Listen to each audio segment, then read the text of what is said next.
Hi friends, welcome to Hello. Samria Kalata channel. ரொம்ப நாள் கழிச்சு மீட் பண்றதுல ரொம்ப ஹாப்பியா இருக்கும். 30,000 சேலரியில நம்மளால 10,000 rupees சேவ் பண்ண முடியுமா per month அப்படிங்கறத பத்தின வீடியோ தான் இது. ஸ்டார்டிங்ல வந்து நாங்களுமே இதை பத்தி இதை ஒர்க் அவுட் பண்ணி பார்த்துட்டு இருக்கும்போது நாங்க வந்து இது இம்பாசிபிள், இது சான்ஸே இல்லை அப்படின்ற மாதிரி தான் தோணுச்சு. அப்புறம் வந்துட்டு ஒரு பட்ஜெட் பிளானிங் நாங்க பண்ணதுக்கு அப்புறம் அது ஒர்க்கபிள்னு தோணுச்சு. ஏன் 30,000 அப்படின்னு கேட்டீங்கன்னா, இன்னுமே வந்து சென்னையில நிறைய பேர் 30,000 தான் ஏர்ன் பண்ணிட்டு இருக்காங்க. நிறைய பேரோட சேலரி 30,000 தான். லைஃப் ஸ்டார்ட் பண்றாங்க, வைஃப் வந்து ஒர்க் பண்ணல அப்படின்ற பட்சத்துல ஹஸ்பண்ட் சேலரி மட்டும் பார்க்கும்போது ஒரு 30,000ன்றது வந்து நிறைய பேருடைய ஏர்னிங்ஸ். ஸோ இதை வச்சு நம்ம எப்படி ஒரு மாசத்துக்கு ஒரு 10,000 சேவ் பண்ண முடியும் அப்படிங்கிறது தான் பெரிய பட்ஜெட்டாக இருக்குல்ல, பெரிய நம்பராக இருக்குல்ல. But yes, it is possible budget போட்டோம்னா. ஸோ என்ன மாதிரி பட்ஜெட்னு பார்க்கலாமா? சரி, 30,000 தான் இன்கம். இப்போ ஃபர்ஸ்ட் ஒரு மேஜரான எக்ஸ்பென்ஸ்ன்னு பார்த்தோன்னா என்ன இருக்கும்? ரெண்ட். வீடு வேணும்ல. ஸோ அதனால இதுவே அம்மா அப்பாவோட கூட இருந்தால் இதுவும் ஒரு சேவிங் தான். இதையும் கொஞ்சம் சேவ் பண்ணலாம். அம்மா அப்பா எப்படியும் ரெண்ட் கட்டி தான் ஆகணும். சரி, அம்மா அப்பா ஒரு ஓன் ஹவுஸ் வச்சிருக்காங்கன்னு வச்சுக்கோங்களேன், அவங்க இருக்காங்க அப்படின்னா அப்போ நம்ம அதுக்கு சேவ் ஆகும். இல்லை அம்மா அப்பாவுக்கும் இல்லை வீடு அப்படின்னா கண்டிப்பாக ரெண்ட். ஏன்னா வீடு இருக்கு வேணும்ல தங்குறதுக்கு. ஸோ அது பார்த்தீங்கன்னா எவ்வளோ வச்சுக்கலாம்? 8,000. ஸோ ரெண்ட் வந்து பார்த்தீங்கன்னா 8,000 அதை வந்து தாண்ட விடாமல் பார்த்துக்கணும். 8,000 தான் வந்து சென்னையில 8,000க்கு வாடகைக்கு எங்க கிடைக்கும் அப்படிலாம் கேட்காதீங்க. கொஞ்சம் சென்னையில் மிக அருகாமையில் அப்படின்லாம் சொல்லி போனோம்னா நம்மளுக்கு கிடைக்கும் இல்லையா? சோ அந்த மாதிரி ஒரு 8,000க்கு சிங்கிள் பெட்ரூம்னா 8,000 கிடைக்கும். நம்ம இவங்க பேசுறது வந்து ஒரு சின்ன ஃபேமிலி, ஹஸ்பண்ட் வைஃப், ஒரு குட்டி குழந்தை கூட வச்சுக்கோங்களேன், ஹஸ்பண்ட் வைஃப், அவ்வளவுதான். அந்த மாதிரி தான் நம்ம பாக்குறோம். நியூலி மேரிட் கப்பிள் அந்த மாதிரி பாக்குறோம். ஸோ அவங்களுக்கு தான் மோஸ்ட்லி அந்த மாதிரி 30,000 அப்படி இருக்கும். ஸோ எஸ், ஸோ ரெண்ட் வந்து பார்த்தீங்கன்னா 8,000 ஃபிக்ஸ் பண்ணிக்கலாம். நெக்ஸ்ட் சாப்பாடு, கிராசரிஸ் அதெல்லாம் சேர்த்து ஒரு 5,000 வச்சுக்கலாம். இதுக்குள்ள வந்து இதுக்கு மேல தாண்டாத மாதிரி வச்சுக்கணும். அப்படிதான் வந்து நம்மளால சேவ் பண்ண பிளான் பண்ணணும். கிராசரி பட்ஜெட் வந்து 5,000க்குள்ள வச்சுக்கணும். சரி, அரிசி பருப்பு எல்லாம் சேர்த்தே 5,000 தானா? எல்லாம் சேர்த்து 2 பேருக்கு தானே. Okay fine. ஸோ அது 5,000க்குள்ள நம்ம கிராசரி பட்ஜெட்டை வச்சுக்கணும். So next expenses. ஸோ தங்கறதுக்கு இடம் இருக்கு, சாப்பிட்றதுக்கு சாப்பாடுக்கு போட்டாச்சு பட்ஜெட்.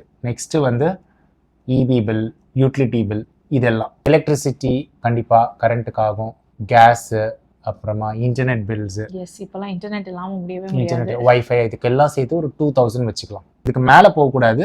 இதுக்குள்ளே இருந்ததுன்னா ஓகே, மேனேஜ் பண்ணலாம். இன்ஸ்டாலேஷன் சார்ஜ்லாம் என்ன ஆச்சு அப்படிலாம் நீங்கள் கேட்கக்கூடாது. எல்லாமே சேர்த்து நம்ம வந்து எல்லாம் பிளான் பண்ணி நம்ம எடுத்தோம்னா இன்ஸ்டாலேஷன் சார்ஜ்லாம் வாங்குறது இல்லை. ஓ, இப்போ இன்ஸ்டாலேஷன் சார்ஜ்லாம் இல்லை வைஃபைக்குலாம். ஸோ அதான் மொத்தமாக வந்து ஒரு இதுக்கு ஒரு 2,000 வச்சுக்கலாம். இவ்வளாச்சு 8,000, ஒரு 5,000. So electricity bill, gas bill and utility, wifi, இது மூணும் போச்சுன்னா அதுக்கெல்லாம் சேர்த்து 2,000 rupees நம்ம வச்சிருக்கோம் மந்த்லி. நெக்ஸ்ட் சில இதெல்லாம் பார்த்தீங்கன்னா இது பை மந்த்லி இருக்கும். ஸோ பட் நம்ம இது வந்து ஆவரேஜ் பண்ணுறோம், எவ்ரி மந்த்துக்கு எவ்வளோ ஆகும் அப்படின்னு சொல்லிட்டு. ஸோ மொத்தம் எவ்வளோ? 8,000, 5,000, 2,000, 15,000 முடிஞ்சிச்சு. ஸோ இன்னும் 5,000க்குள்ள மிச்சம்லாம் அடக்கணும், பார்க்கலாம். ஓகே, நெக்ஸ்ட்டு போயிட்டு வரணும்ல, ஆஃபீஸ்னு ஒரு இடம் இருந்ததுன்னா அதுக்கு போயிட்டு வரணும். ஸோ அதுக்கு வந்து ட்ராவல் எக்ஸ்பென்சஸ், ஒரு பைக் இருந்ததுன்னா அதுக்கு ஃபியூவல், இல்லைன்னா பஸ்ஸில் போகிறோம் அப்படின்னா பஸ்ஸு, ட்ரெயின் அப்படிலாம் போகிறோம்னா அதுக்கு ஒரு 2,000 வச்சுக்கலாம். ஓகே, ஸோ இப்போ ஒரு 15 + 2 17,000 ஆயிடுச்சு. ஓகே, நெக்ஸ்ட் இம்பார்ட்டண்ட்டானது மொபைல் ரீசார்ஜ். ஃபோனுக்கு அதுக்கு ஒரு 500 வச்சுக்கலாம். ஓகேவா? ஒரு ப்ரீபெய்ட் பிளானை ஒரு 2 பேருக்குன்னா ஒரு 500 rupeesக்குள்ளே ரீசார்ஜ் பண்ணணும். Next medical expenses.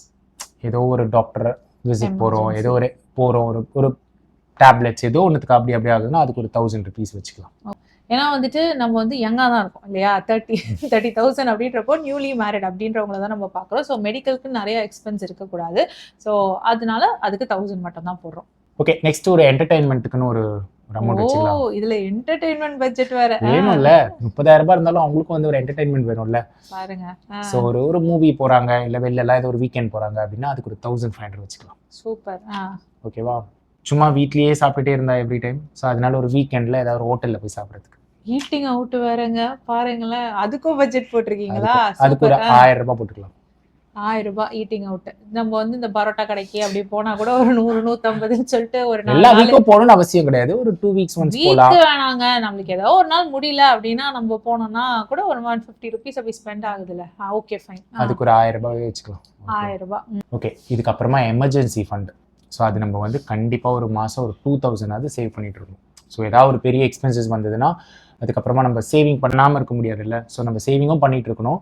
ஸோ நம்ம எமர்ஜென்சி ஃபண்ட் சேவ் பண்ணிட்டோம்னா அந்த மாதிரி ஏதாவது ஒரு எமர்ஜென்சி வரும்போது அந்த இடத்துல இருந்து எடுக்கலாம். அந்த மாதிரி எமர்ஜென்சினா அதான் வேலை போயிடுச்சு இல்லை ஏதோ நான் இல்லை வேலை இல்லை வேற ஏதாவது ஒரு எக்ஸ்பென்சஸ் வந்துருச்சு, திடீர்னு இன்னொரு மெடிக்கல் எக்ஸ்பென்சஸ் வந்துருச்சு, இல்லை வேற ஏதோ ஒரு எக்ஸ்ட்ராவாக ஸ்பெண்ட் பண்ணுற மாதிரி ஆயிடுச்சு அப்படின்னா அந்த அமௌண்ட் ஒரு 2000 சேவ் பண்ணி ஒரு 30,000 அப்படி ஏதாவது ஒரு சேவ் பண்ணி வச்சிருந்தோம்னா சொல்லிக்கலாமா? அதை மிஸ்லேனியஸ் இல்லை ஏதோ ஒரு எக்ஸ்பென்சஸ் வருது திடீர்னு, அதாவது நம்ம பட்ஜெட்ல போடாமல் ஒரு எக்ஸ்பென்சஸ் வந்ததுன்னா எப்படி எடுப்போம்? ஸோ அப்போ அதுலேருந்து அதுக்காக ஒரு 2000 சேவ் பண்ணி வச்சோன்னா அது ஒரு 15-20,000 சேவ் பண்ணிட்டோன்னா அதுலேருந்து எடுத்துக்கலாம். 8,000 வந்து ரெண்ட்டு, 5,000 வந்து கிராசரி, ஓகே எலக்ட்ரிசிட்டி அந்த யூட்டிலிட்டிஸ் பேசணும்ல அது ஒரு 2,000, 15,000 அதுக்கப்புறமா டிரான்ஸ்போர்ட் ஒன்று பேசணும் 2,000, 17,000 மொபைல் ரீசார்ஜ் பேசணும் ஒரு 500, 17,500 மெடிக்கல் எக்ஸ்பென்சஸ் ஏதாவது ஆச்சுன்னா சொன்னால அதுக்கு ஒரு 1,000 rupees, 18,500 அப்புறமா என்டர்டைன்மெண்ட் பேசணும் அதுக்கு ஒரு 1,500, 20,000 ஆயிடுச்சு. ஈட்டிங் அவுட் சொன்னோம்ல ஆமா அதுக்கு ஒரு 1,000, 21. So yeah, 21. அதுக்கப்புறமா எமர்ஜென்சி ஃபண்ட் ஒரு 2,000. ஓகே. ஸோ 23 போயிடுச்சு. ஸோ பேலன்ஸ் 7,000 சேவ் பண்ணலாம். ஓகே பண்ணலாம். நம்ம பேசுனது 10,000 ஆச்சே, 7,000 தானே சொல்றீங்க. 10,000 ஆக்கணுமா இதுல இருந்து? அப்பனா நம்ம வந்து கொஞ்சம் நம்ம போட்ட பட்ஜெட்ல இருந்து இன்னும் கொஞ்சம் கம்மி பண்ணணும் ஸ்பெண்டிங் எல்லாம். ஏற்கனவே பட்ஜெட் ரொம்ப துண்டு விழுற மாதிரி தான் இருக்கு, இதுல இன்னும் கம்மியா? சரி பாப்போம் என்னதான் பண்றாங்கன்னு பாப்போம். இப்போ என்ன பண்ணோம்னா 3,000 எக்ஸ்ட்ரா சேவ் பண்ணுமா? ஆமா. அதுக்கு நம்ம சில ஹேபிட்ஸ்லாம் ஃபாலோ பண்ணணும். நிறைய வந்து வீட்டில் சமைக்கலாம், வெளியில போய் சாப்பிட்றத விட நிறைய வந்து நம்ம வீட்லயே சமைக்கலாம், ஹெல்த்தியாகவும் இருக்கும். So simple and healthy meal என்ன பண்ண முடியுமோ அதை நம்ம வீட்லயே சமைக்கலாம். ஏன்னா நம்ம பணம் சேவ் பண்ணோம்ல அதனால. அடுத்து தேவையில்லாத ஷாப்பிங் கட் பண்ணலாம். வெளியே போனோம்னா வாட்டர் பாட்டில்ஸ் வாங்குற காசு அதெல்லாம் 10 ரூபாய் 20 ரூபாய் தானே அப்படின்னு நம்ம யோசிப்போம். பட் ஸ்டில் வந்து அதெல்லாம் கூட ஆட்ஸ் அப். அதனால நம்மளோட ஓன் வாட்டர் பாட்டில் கேரி பண்ணோம்னா அதில் கொஞ்சம் சேவ் பண்ணலாம். கிராசரி லிஸ்ட் அது பார்த்துட்டு அதிலே ஏதாவது சேவ் பண்ண முடியும். Yeah correct. கிராசரிஸ் வந்து நம்ம வாங்க போகிறதுக்கு முன்னாடி நம்ம கிட்ட என்ன இருக்குது ஏது இருக்குன்றத லிஸ்ட்டு பார்த்துட்டு நம்ம வாங்க போனோம்னா அதுலேயே நம்ம நிறையா சேவ் பண்ணலாம். தேவையில்லாமல் தூக்கி போடுறத அவாய்ட் பண்ணலாம். நெக்ஸ்ட் வந்து கேஷ்பேக் ஆஃபர்ஸ். ஸோ அது வந்து நம்ம யூஸ் பண்ணலாம். கிரெடிட் கார்ட்ஸ் அதெல்லாம் இருந்ததுன்னா நிறைய கிரெடிட் கார்ட்ஸ்லாம் வந்து 5%, 10% கேஷ்பேக்லாம் இருக்கும். ஸோ அந்த மாதிரி கிராசரிஸ் எது வாங்கினாலும் அதில் பண்ணோன்னா அதில் ஒரு எந்த கார்டில் நம்மளுக்கு 10%லாம் கேஷ்பேக் கிடைக்குது? நமக்கு HSBC லைவ் ப்ளஸ்னு ஒரு கார்டு இருக்குது, அதுலலாம் கிராசரி வாங்கினோன்னா 10% கேஷ்பேக் இருக்கும். அப் டு 1,000 rupees என்ன மந்த் வந்து. ஓகே. ஸோ அவங்க வந்து 5,000 கிராசரி. ஆமாம் 5,000 கிராசரிஸ் வாங்குறீங்கன்னா ஒரு 500 rupees சேவ் பண்ணலாம் இந்த மந்த். திரும்பி நம்ம பட்ஜெட்டை ரீவிசிட் பண்ணுவோமா? ஒரு 10,000 எப்படியாவது வருதான்னு பார்ப்போமா? ஸோ 7,000 வந்தது முன்னாடி, இப்போ என்ன ஒரு 3,000 வரணுமா? ஆமாம். ஸோ அதான் அந்த கேஷ்பேக் சொன்னோம்ல, ஸோ அது வந்து எப்படி ஒரு 800 பண்ணுற மாதிரி பண்ணணும் இந்த மந்த்து. எல்லாத்துக்கும் யூஸ் பண்ணணும் கேஷ்பேக்கு.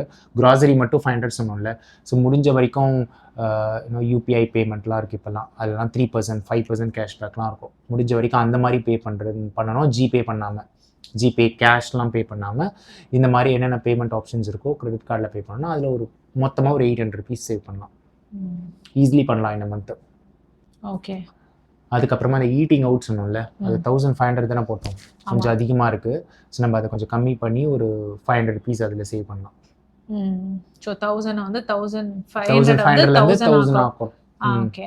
ஸோ அதில் ஒரு 500 சேவ் ஆகுது. என்டர்டைன்மெண்ட்டுக்கும் நிறைய போட்டு வச்சிருக்க மாதிரி. என்டர்டைன்மெண்ட் 1,500 போட்டிருக்கோம்ல, ஸோ அதையும் வந்து ஒரு 800 ஆகும். என்டர்டைன்மெண்ட்னா இந்த பீச்சுக்கு போகிறது, சினிமாவுக்கு போகிறது. பீச்சுக்கு போயிட்டு வரலாம்ல, ஒன்றும் பிரச்சனை பண்ணலாம். அதான் 1,500 வந்து 800 செலவு பண்ணுற மாதிரி பண்ணிக்கலாம். ஸோ அதில் ஒரு 700 சேவ் பண்ணலாம். மேபி சினிமாவுக்கு போகிறத கட் பண்ணிட்டு நம்ம OTTல சேர்ந்து உட்காந்து மொபைலில் கூட ஒன்றா பார்க்கலாம், ஜாலியாக இருக்கும், ரொமான்டிக்காக இருக்கும். அது ஒரு 800 rupees செலவு பண்ணலாம். ஓகேவா?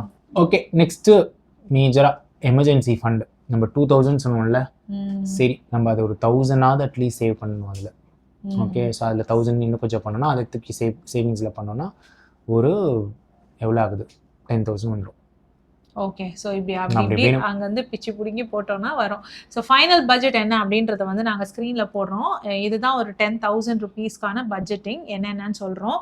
ஸோ ஹவுஸ் ரெண்ட் வந்து ஒரு 8,000, கிராசரி ஒரு 5,000, யூட்டிலிட்டிஸ் எலக்ட்ரிசிட்டி கேஸ் இன்டர்நெட் ஒரு 2,000, டிரான்ஸ்போர்ட்டேஷன் வந்து ஒரு 2,000, 17,000, மொபைல் ரீசார்ஜ் வந்து ஒரு 500, மெடிக்கல் எக்ஸ்பென்சஸ் அதுக்கு ஏதாவது ஒரு மெடிசன்ஸ் அதுக்கெலாம் ஒரு 1,000 rupees. என்டர்டெயின்மெண்ட் தான் ஃபஸ்ட்டு 1,500 போட்டோம், இப்போ வந்து நம்ம அதை 800 rupees மாற்றிட்டோம். ஓகே, ஸோ ஈட்டிங் அவுட் வந்து 500,000 போட்டிருந்தோம், இப்போ வந்து அதை 500 ஆக்குறோம்.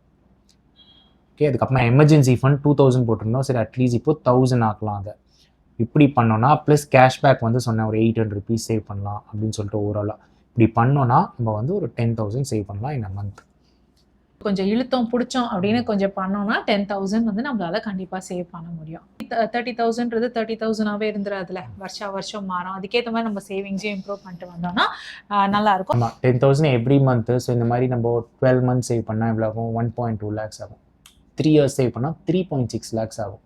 இது வந்து நம்மளோட சேவிங் மட்டும்தான். இதில் வர இன்ட்ரெஸ்ட் ஆர் இன்னும் மணி க்ரோ ஆகுறது இல்லாமல். ஸோ இதெல்லாம் வந்து இன்ட்ரெஸ்ட்லாம் போட்டோம்னா மியூச்சுவல் ஃபண்ட்ஸ் இந்த மாதிரி ஷேர்ஸ் இதிலெல்லாம் இன்வெஸ்ட் பண்ணிங்கன்னா கண்டிப்பாக க்ரோ ஆகும் லாங் டேர்மில். ஸோ நம்ம வந்து போட்ட பணம் இன்னும் கொஞ்சம் அதிகமாகும், நமக்கு ரிட்டர்ன்ஸ் அதிகமாக கூட ஆகிறதுக்கு வாய்ப்பு இருக்குது. Market subject to market risk இல்லையா? ஸோ அதை பொறுத்து இன்வெஸ்ட்மெண்ட் அதிகமாகிறதுக்கும் வாய்ப்பு இருக்குது. ஸோ சேவிங்ஸ் வந்து ரொம்ப ரொம்ப இம்பார்ட்டன்ட் நம்மளுடைய ஃப்யூச்சருக்காக. ஓகே, ஸோ ஃபைனல் டிப்ஸ் சொல்லிடலாமா? வந்து எமர்ஜென்சி ஃபண்ட் பில்ட் பண்ணுங்கள். ஓகே, அது ரொம்ப முக்கியம். Avoid EMIs. ஸோ எதுவுமே வந்து ஃபஸ்ட்டு நம்ம சேவிங் தான் பண்ணணும் ஸ்பெண்ட் பண்ணுறதுக்கு முன்னாடி. ஸோ எடுத்து சேவ் பண்ணிடுங்க, அதுக்கப்புறமா ஸ்பெண்ட் பண்ணுங்கள். எந்த இஎம்ஐஸும் வச்சுக்காதீங்க. Avoid unnecessary EMIs. இன்ஃபேக்ட் டோட்டலாக அவாய்ட் பண்ணலாம் இஎம்ஐஸே. ஏன்னா அமௌண்ட் வந்து நமக்கு 30,000 தான் இருக்குது. அதில் நம்ம சேவும் பண்ணணும், இன்வெஸ்ட்டும் பண்ணணும். எவ்ரி மந்த் பட்ஜெட் பண்ணுங்கள். ஓகே, ஸோ என்ன ஸ்பெண்ட் பண்ணாலும் இப்போ நம்ம போட்டோம்ல, ஸோ மோஸ்ட் ஆஃப் தெம் பார்த்தீங்கன்னா நம்ம பண்ணுற ஸ்பெண்டிங் எல்லாம் பார்த்தா இப்போ நம்ம பேசுனதில் தான் இருக்கும். இப்போ இந்த கேட்டகரிஸ்குள்ளே தான் ஏதாவது ஒன்று வரும்.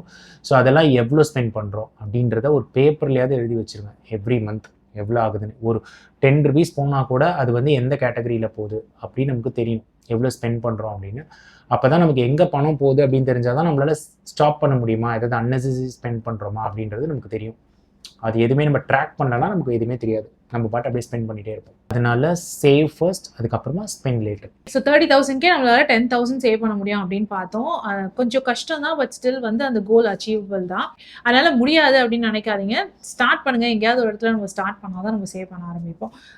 ஸோ உங்களோட சேலரி என்ன? ஓகே, சேலரி கேட்கக்கூடாது. நீங்கள் சேவ் பண்ணுறீங்களா இல்லையா அப்படின்றது வந்து கமெண்ட் செக்ஷனில் சொல்லுங்கள். எவ்வளோ சேவ் பண்ணிட்டு இருக்கீங்க அப்படின்னு சொன்னீங்கன்னா, எதுக்கு நான் வந்து சேலரி அண்ட் சேவிங் கேட்குறேன்னா, இன்ஸ்பிரேஷனாக இருக்கும். ஓ, இவ்வளோ சேலரிக்கு இவ்வளோ சேவ் பண்ணுறாங்களே பரவாயில்லன்னு நம்மளோட கமெண்ட்ஸை யாரையாவது படிக்கிறாங்கன்னா அவங்களுக்கு வந்து அது இன்ஸ்பிரேஷனாக இருக்கும். 30,000லேயே 10,000னா ஆல்மோஸ்ட் 30% சேவ் பண்ணுறோம். So 30% saving is huge. அது வந்து உங்களோட ஃபினான்ஷியல் ஃப்ரீடம் வந்து சீக்கிரமாக அச்சீவ் பண்ண ஹெல்ப் பண்ணும். ஸோ ரிட்டையர்மெண்ட் லைஃப் ரொம்ப சூப்பர் டூப்பராக இருக்கும். யாரையும் டிபெண்ட் பண்ண வேண்டிய அவசியம் இருக்காது. ஸோ தட்ஸ் இட் மக்களே. ஸோ 30,000க்கு 10,000 எப்படி சேவ் பண்ணுறது அப்படின்றத இந்த வீடியோவில் பார்த்தோம். அடுத்த வீடியோவில் உங்களுக்கு திரும்பவும் மீட் பண்ணுறோம். Until then, it's bye from Jemima. Bye from Dilip. Bye.